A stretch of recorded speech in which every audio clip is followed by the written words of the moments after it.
영국에 가면 최고의 명문 고등학교로 알려져 있는 이튼 칼리지라고 하는 학교가 있습니다. 이 학교는 한 600년 정도 역사가 되는데요. 오래된 역사만큼이나 많은 인재들을 배출했는데 19명의 영국 총리를 배출한 명문 고등학교입니다. 이 학교는 여러 특징들이 있는데요. 자신만 아는 엘리트는 입학을 원하지 않는 그런 특징을 갖고 있습니다. 그리고 교과목 중에서 제일 중요한 과목을 체육에 둡니다. 그래서 하루에 꼭 한 번은 축구를 함께 해야 하고 공휴일에는 2번을 해야 합니다. 그렇지 않으면 벌금을 내야 하고 벌금을 안 내면 몰매를 받게 되는 그런 규정이 있습니다. 왜냐하면 공부보다 체육을 통해서 함께하는 정신을 더 강조하기 때문이라고 합니다. 한겨울이면 여러분 우리 유격장에서 많이 보는데 진흙탕 속에서 레슬링을 하기도 하면서 페어플레이 정신을 기르게 합니다. 어느 해 졸업식 송별사에서 교장 선생님은 이런 말을 했습니다. 우리 학교는 자신이 출제를 하거나 자신만이 잘 되기를 바라는 사람은 원하지 않습니다. 주변을 위하고 사회나 나라가 어려울 때 제일 먼저 달려가 선두에 설 줄 아는 사람만 원합니다. 이렇게 말을 했습니다. 그래서 그들은 입학할 때부터 자신이 나라를 이끌어가는 사람이라는 독특한 생각을 갖게 된다라고 영국 BBC 방송에서 그 학교를 분석했습니다. 그래서 실제 이 학교 학생 출신들 중에 1, 2차 세계대회에서 2,000명이 전사했습니다. 그리고 헨리 6세의 동상 앞에 그들의 기념비가 있는데 전시 중 어떤 때는 전교생의 70%가 참전해서 죽기도 했다고 합니다. 공부를 먼저 강조하지 않는 그런 이 학교는 놀랍게도 졸업생이 거의 대학에 진학을 하는데 그중 3분의 1이 여러분이 잘 아시는 옥스퍼드나 케임브리지를 졸업하고 있다고 합니다. 공부를 강조하지 않고 자긍심과 국가관, 특히 사명감을 강조하지만 그것이 학생들에게 엄청난 학습 유발 효과를 가져다 준다고 합니다. 이 학교는 설립 당시부터 다음의 교훈이 전통으로 내려오고 있는데요. 첫 번째, 남의 약점을 이용하지 마라. 두 번째, 비굴한 사람이 되지 마라. 세 번째, 약자를 깔보지 마라. 네 번째, 항상 상대방을 배려하라. 다섯 번째, 잘난 체 하지 마라. 여섯 번째, 공적인 일에는 용기 있게 나서라. 그래서 이 사람들은 항상 마음에 이걸 새기고 살아가고 있답니다. 약자를 위해, 국민을 위해, 그리고 국가를 위해. 오늘날 우리나라에도 굉장히 많은 고등학교들이 있는데 이런 이야기들을 얼마나 하면서 학생들을 가르칠까 생각을 해봅니다. 우리 잘 아는 것처럼 오직 입시 기계로만 만들고 있지는 않을까 하는 생각이 들어서 이 여가를 준비하면서 굉장히 씁쓸했어요. 결론이 뭐냐면 어떤 마음을 갖고 살아갈 때 진짜 학생이 될 수 있고 진짜 사회에 나갔을 때 일꾼이 될 수 있는가를 가르치는 명문 고등학교가 진짜 좋은 학교다라는 생각을 했습니다. 오늘 본문 말씀을 여러분 잘 아실 텐데요. 우리가 평상시에 어떤 마음을 갖고 살아가는 것이 제일 중요할까? 우리 그런 말 하거든요.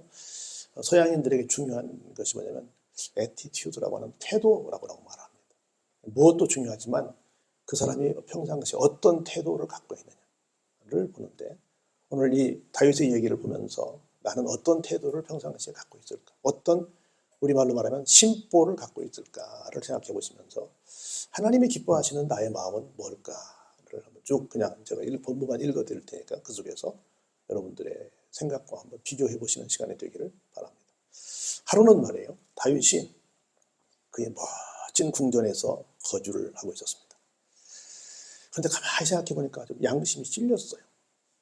물론 왕이기 때문에 나는 이렇게 호식하고 있는데 혹시 내 신하들은 나처럼 못 지내고 있지 않을까? 또 내가 왕인데 백성들은 또 나는 잘 먹고 살고 있지만 혹시 어려움은 없을까? 이런 생각도 다윗 정도는 했을 거라고 생각이 듭니다. 그런데 무엇보다 하나님을 한번 생각을 해본 거예요. 그래서 나는 백향목 궁에 백향목으로 만든 이 궁전에 잘 살고 있는데 가만히 보니 하나님의 성전은 아직도 휘장 가운데 있네. 다시 말해서 천막에 있네. 정상적인 집이 아니네.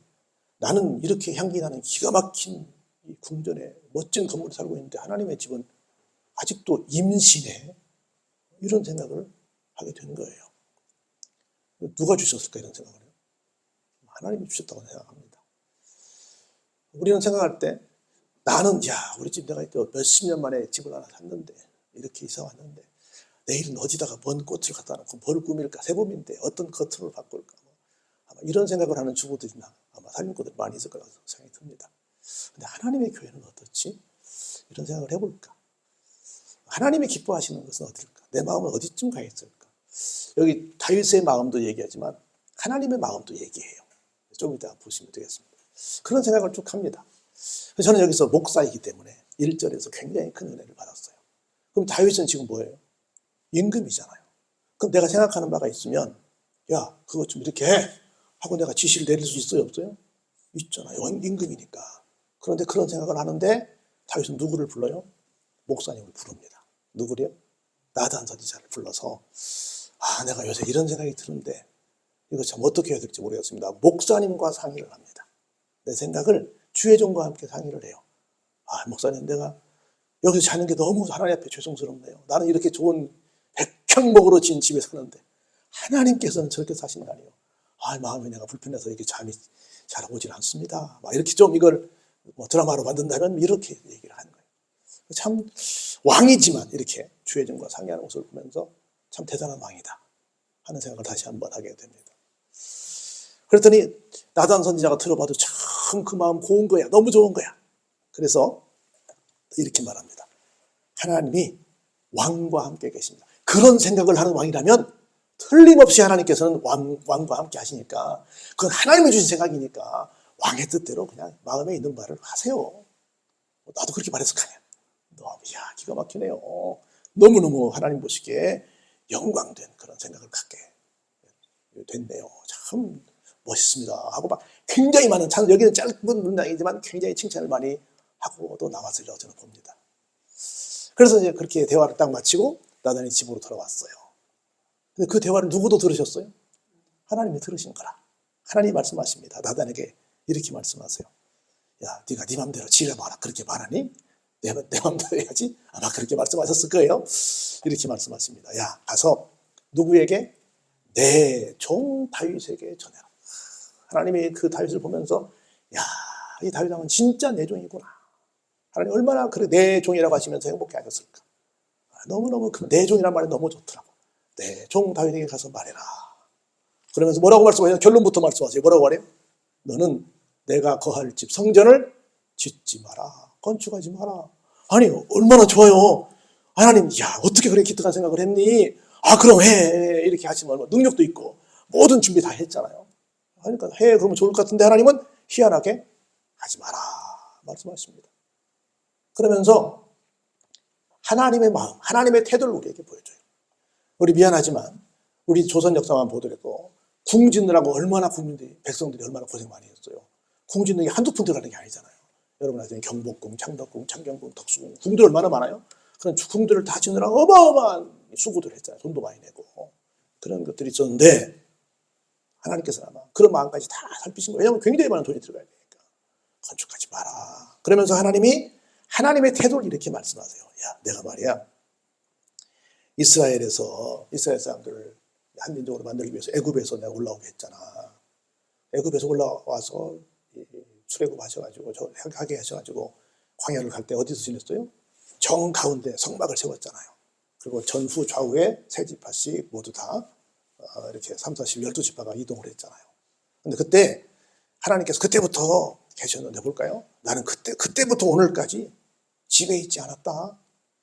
그때는 장막에 이 장막에 있었고 저 장막에 있었고 오늘날에는 이 성막에 있고 저 성막에 있고 그때나 지금이나 계속해서 나는 항상 임시 집에 있잖아. 하나님 말씀하십니다. 이게 또 넋두리 하시는 건지 뭔지 모르겠지만 내가 그때나 지금이란 말이야 계속해서 이렇게 정식 집에 있지 않고 있잖아. 그런데 내가 언제 한번 볼까요? 이스라엘 무리와 더불어가는 모든 곳에서 내가 내 백성을 먹이라고 명령한 이스라엘 어느 사사에게 내게 말하기를 너희가 어찌하여 내 백향목집을 건축하지 아니했냐? 라고 말한 적이 있냐? 그 말이에요. 무슨 얘기냐면 430년 동안 노예 생활을 했잖아요. 다는 아니지만 요셉 이후에 그 다음에 40년 동안 광야 생활을 했잖아요. 그리고 다시 들어와서 사사시대를 맞이했잖아요. 사사시대가 몇 년이에요? 400년이야. 400년이 지났잖아요. 그리고 지금 다윗 앞에 사울왕이 40년 또 했잖아요. 그거 다윗이 됐잖아요. 벌써 몇 년이요? 광야만 따지만 해도 480년이 지났잖아요. 500년 같은 세월이 흘렀잖아요. 내가 500년 가까운 세월을 보내면서 언제 한번 내가 야 너희들 말이야 의리 없이 500년이나 내가 너희들 그렇게 다 인도하고 다 챙겨주고 그랬는데 내 집 하나 안 짓고 말이야 너희들 그럴 수 있니? 라고 말한 적이 있냐? 그런 적이 내가 한 번도 없지 않니? 근데 참 이 사람들도 무심한 거야. 거의 500년 동안 하나님께서 그렇게 지켜주셨는데 출애굽 시켜주시고 출애굽 이후의 세월이 그렇게 많이 갔음에도 불구하고 계속해서 성막, 장막, 막만 하고 있었으니 이 사람 참 어지간한 거죠. 그럼에도 불구하고 하나님께서 내가 그것 때문에 언제 한번 왜 내 집은 맨날 장막이고 성막이니? 그렇게 말한 적이 있니? 말씀하신 적이 없다는 거죠. 또한 내 종 다윗에게 이처럼 말하라. 이제 그렇게 해놓으시고 그 말씀을 들으시고 하나님이 너무 좋으신 거야. 그래서 성전은 안 지었지만 성전을 지은 것 이상으로 하나님께서 너무 감동을 해서 이런 축복의 말씀을 전달하라고 하십니다. 볼까요? 만군의 여호와께서 이처럼 말씀하시기를 내가 너를 목장 곧 양떼를 따라다니던 데에서 데려다가 내 백성 이스라엘의 주권자로 삼았다. 다윗의 실체를 알려주는 겁니다. 다윗은 여러분 아시는 것처럼 사무엘이 왕을 뽑으러 갔을 때 집에 있었어요? 없었어요? 집에도 없었죠. 제일 쫄백이어서 밖에 나가서 양들 치고 있었죠. 근데 형들 다 제끼고 더 아들이 없어 그랬더니 지금 저 양치는 아주 찌질한 아주 꾀쟁치한 친구 하나 있습니다. 빨리 데려오세요. 그 친구 데려오지 않고 내가 아무것도 안 먹겠습니다. 라고 사무엘이 말했잖아요. 그래서 왕을 뽑을 때도 뭐 하고 있었어요? 밖에 나가서 양치던 사람이었단 말이죠. 그런데 그 양치던 목동을 뭘 삼았어요? 주권자. 누구요? 왕으로 삼았다는 거죠. 그러면서 네가 어디로 가든지 내가 너와 함께 있어서 내 모든 대적을 내 앞에서 내가 멸하게 했다. 1번 누구부터요? 골리앗부터. 그래서 세상에서 그렇게 지금까지 내가 너를 양치던 목동에서 이렇게 왕으로 세우고 지금까지 늘 승리로 이어오게 한 것처럼 같이 한번 보실까요? 시작. 세상에서 존귀한 자들의 이름 같은 이름을 내게 만들어 주리라. 아멘. 지금까지도 양치는 목동에서 그렇게 주권자로 삼고 지금까지도 기가 막히게 승리의 길로 계속해서 달려올 수 있었지만 그것도 부족해서 뭘로? 존귀한 자들의 이름 같은 이름을 너에게 만들어 주겠다. 할렐루야. 어떤 마음을 가졌다니? 하나님 앞에 죄송한 마음 가졌다니. 나는 좋은 집에서 자는데 하나님은 이렇게 하는 마음을 가졌더니 하나님께서 그런 마음을 주셨다. 우리 찬송 중에 이런 거 있죠. 시온의 영광이 빛나는 아침. 시온이라는 말이 있죠. 여러분 시온이 무슨 말인 줄 아세요? 시온은 뭐 옛날 이스라엘 사람들이 예루살렘 성을 부르던 말이에요. 우리말로 바꿔 말하면 사막이라는 뜻이에요. 사막. 이스라엘 백성들이 그렇게도 노예 생활을 벗어나서 사모했던 젖과 꿀이 흐르는 땅을 가고자 했는데 세상에 하나님께서 약속하신 젖과 꿀이 흐르는 땅이 사막이라니. 그런데 여러분 이사야 35장에 사막의 노래가 있는데요. 거기에 보면 하나님께서 사막에서 물이 솟아나게 하고 우리 뭐 노래도 있잖아요. 그래서 환난과 죽음의 사막에 물이 솟아서 생명의 샘이 되듯 시온성이 하나님의 거룩한 구원의 역사를 시작하는 창소가 되기를 기대하는 마음을 갖게 하기 위해서 그 이름이 뭐라고요? 시온이라고. 이 체험을 누가 제일 많이 했어요? 다윗이 했죠. 다윗이 했습니다. 정말 뭐 장인에게 쫓겨다니고 여러 가지 얼마나 우여곡절 깊은 삶을 많이 살았어요. 다윗이요. 그런데 하나님은 나를 진짜 그 황량한 땅을 시온되게 하셨다. 이걸 가장 고백한, 이걸 가장 체험한 사람이었기 때문에 그 마음 속에서 하나님의 성전을 이렇게 하면 안 되지라는 생각을 갖게 되었다는 겁니다. 그런 다윗에게 하나님께서 이렇게 말씀하십니다. 내가 또 내 백성 이스라엘을 위하여 한 곳을 정하여 그들을 심고 그들이 그곳에 거주하면서 다시는 옮겨가지 아니하게 하며 악한 사람들에게 전과 같이 그들을 해치지 못하게 하여 완전히 여러분들 이스라엘 사람들 그러면 뭐가 생각이 나세요? 유목민이잖아요. 유목민은 뭐예요? 돌아다니면서 같이 오셔야 되니까 정착민이 아니잖아요. 돌아다니는 사람들이잖아요. 정착하게 하겠다는 거죠. 전에 내가 사사에게 명령하여 내 백성 이스라엘을 다스리던 때와 같이 아니하게 하고 그때는 얼마나 불안했어요. 400년 동안.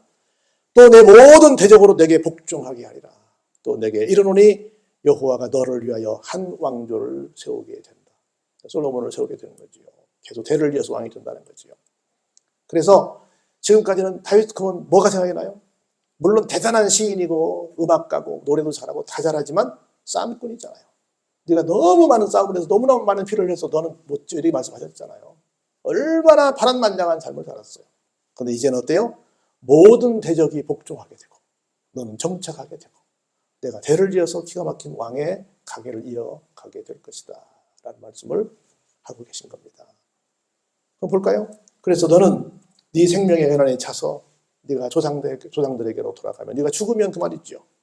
내가 내 뒤에 내 씨 곧 내 아들 중 하나를 세우고 그 나라를 어떻게 하겠다? 견고하게 하겠다. 너만 보장해 주시는 게 아니라 누구까지도? 내 아들까지도 계속해서 왕으로, 단순히 보장이 아니라 왕으로 보장해 주겠다는 겁니다. 그때 그 사람은 누구? 네 아들, 우리 잘 아는 솔로몬은 하나님 나를 위하여 성전을 건축하게 될 거야. 그리고 나는 그의 왕위를 어떻게 해요? 얼만큼? 영원히 견고하게 할 거야. 지금 다윗이 지었어요? 못 지었어요? 아직 못 지었잖아요. 그냥 죄송스러운 마음에 선지자 모셔서 내가 이런 마음인데 어떻게 하면 되겠어요? 라고 그냥 얘기만 했을 뿐이에요. 그런데 첫마디 하나님 뭐라고 말씀하세요? 짓지 마 해놓고도 기가 막힌 축복의 말씀을 계속해서 이어오시고 계시는 겁니다. 영원히 그의 왕위를 견고하게 보장해 주시겠다. 그러면서 제일 중요한 말씀이 나옵니다.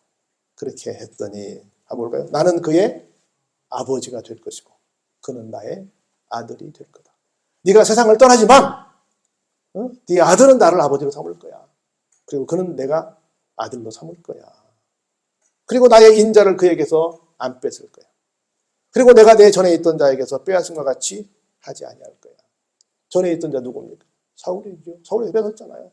그렇게 뺏기지 않는 견고한 영원한 왕위를 내가 네 아들에게 보장할 거야. 내가 영원히 그를 내 집과 내 나라에 세울 거야. 내 하나님의 나라에 세운다. 그의 왕위가 영원히 견고할 거야. 라고 얼마나 축복의 말씀을 계속 쏟아부은지 모릅니다.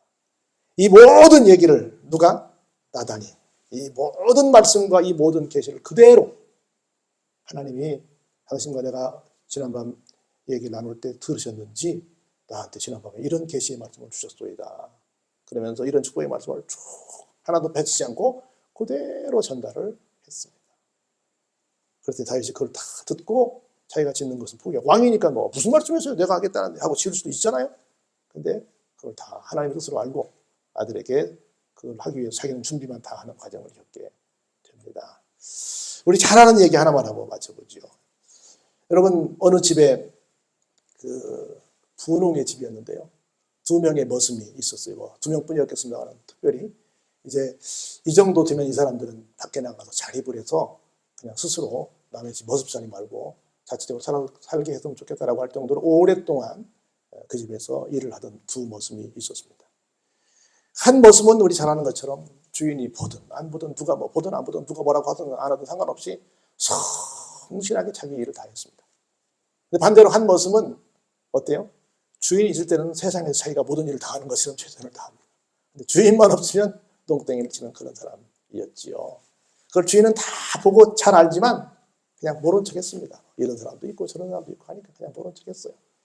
시간이 흘러서 이제 우리말로 말하면 세금을 내줘야 되겠다. 이제 집도 하나 사주고 이렇게 결혼도 시켜서 그동안 오랫동안 내 밑에서 수고했으니까 이제 좀 보상을 해줬으면 좋겠다 해서 내보내기로 작정을 하고 여보게들 이제 자네들 내일이면 세경을 받아서 나가서 자리에서 잘 살게나. 그런데 내가 하나만 부탁을 함세 내일 나갈 때까지 뭐 오늘 쉬어서 내보냈으면 좋겠는데 내가 꼭 필요해서 그러니 최대한 얇게 예쁘게 새끼를 좀 한번 꼬아서 꼬을 수 있을 만큼 꼬고 나한테 주세. 그리고는 내일 자들 가시게나 하고 부탁을 했더니 정말 성실한 이 머슴은 성실하게 예쁘게 아주 얇게 정말 어디다 내놔도 작품이 될 만큼 그렇게 새끼를 길게 꼬았습니다. 늘 땡땡이 농땡이 치던 이 사람은 아니 내일이면 간다는데 가기 전날까지 일을 시키는 저런 못된 주인이 어디냐고 투덜거리면서 한 발 정도만 싸놓고 에이 나 잘 거야. 야 너 하든지 말든지 너 알아서 해. 하고는 친구가 열심히 하고 있는데 자기는 자버렸습니다. 아침이 됐습니다. 여보게들 일이 들어오게 창고를 열어놓아서 옛날에 또 엽전돈이잖아요. 여기 돈이 있네. 자네들 너무 수고 많이 했어. 내가 많이 주고 싶은데 하여튼 알아서 가지고 가게나. 어제 꼰 새끼 있지? 거기다 다 꽂아서 어느 없이 가지고 가해. 한 친구는 못 가질 만큼 많이 꽂았고 한 친구는 한 발만큼만 꽂아서 가지고 갔다는 거 아닙니까? 우리 뭐 얘기 너무 잘 아는 유명한 얘기긴 한데 뭘 봤어요? 평소의 태도를 봤죠. 마지막까지 그 태도를 봤죠. 어떤 태도를 갖고 살 것이냐. 하나님은 오늘 우리에게 어떤 태도를 요구하실까 생각해 보는 거예요. 그러니까 야 목사님 교회에다 뭐 하라고 그러나 봐. 이런 게 아니라 하나님이 보실 때 참 너는 평상시에 그런 마음 갖고 살고 있구나. 또 우리 주변 옆에 성도들이 볼 때 당신은 그런 마음 갖고 살고 있거든요. 우리가 뭘 보면 그 사람의 마음이 보이잖아요. 꽃 피는 정말 춘삼월이 됐고 여기저기서 꽃 소식이 막 남발하게 될 텐데요. 아름다운 꽃들처럼 우리도 어떻게 아름다운 사람이 될 수 있을까? 그건 우리 마음에서 나온다고 봅니다. 우리 마음이 어떤 마음을 갖고 살아갈 것이냐. 하나님이 보실 때 참 네 마음이 이쁘구나. 우리 곁에 있는 성도들이 볼 때 성도님 마음 참 이쁘네요 하는 그런 감동을 서로 받는 이 멋진 복을 맞이하시기를 주의 이름으로 축원합니다. 은혜가 풍성하신